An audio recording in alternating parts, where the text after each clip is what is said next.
everyone, this is me, quick video talking about half sorting. Before we go on to the video, I just want to show you this neat shirt that my cousin gave me. It's really comfortable. It's a Hawaiian shirt, and it is actually from Hawaii. And as I told my cousin, I'm wearing it for the video because, you know, what's more scary than a guy wearing a Hawaiian shirt with a sword? Nothing's more scary than that. So, when I first saw this, I have to say, I did not have a lot of faith in the technique. And for those of you who don't know what half sorting is, and the scabbard is on this right now, half sorting is when you grab the blade of a sword in European swordsmanship and you stab with it. The reason you do this is because the blades flex oftentimes. After much testing before doing this, I have to say I can hold onto the blade. Now, as you can see, there is no scabbard on this, although this is not something I recommend doing at home. I can grab onto the blade to half sword, but I do have my own opinions on this. And as you can see, I can also grab onto the blade, and I am grabbing the blade here, to do the hitting with the guard, which is called the murder stroke in some manuals. My opinion of this is that, for one, the swords were not hair-shaving sharp.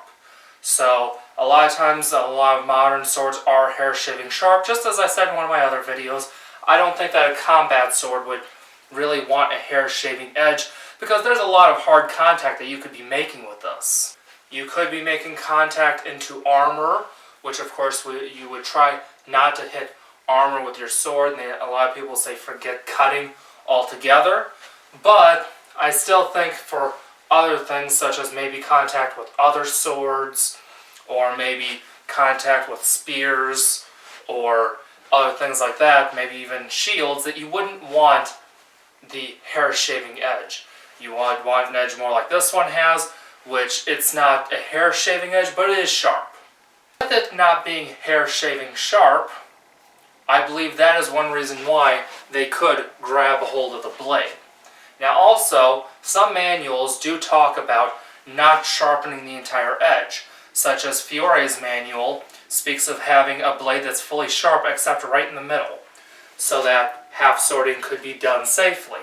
Another example of this is a sword that would be only sharpened one hand's width at the top. So that was definitely so that you could grab the blade and stab safely.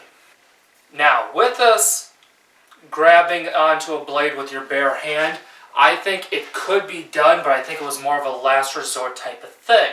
The reason being that I think that it was a last resort type of thing is because of accounts that I have read, such as one in which Fiore claimed that he fought duels wearing only a gambeson, which is a padded jacket, and gloves. Now, the gloves would not have any protection against a cut. They were just leather gloves, that's all.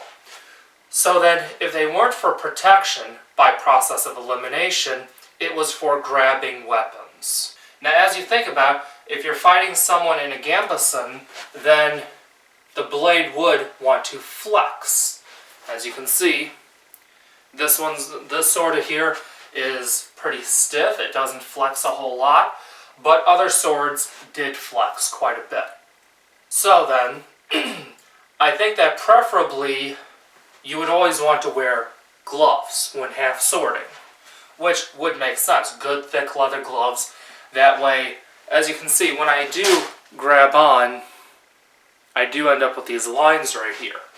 They're not cuts, it's just from the edge biting into my skin a little bit.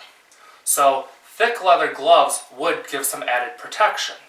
Now, many would say that in the manuals, though, it often shows half sorting barehanded like this.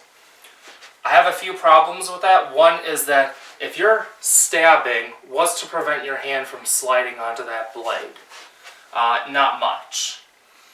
Or even worse, in a case where you were grabbing onto the blade like this and swinging, then it's even worse. At least here, a lot of the force is coming from the right hand, which is still behind a cross guard. With both hands on the blade, all the force is right here.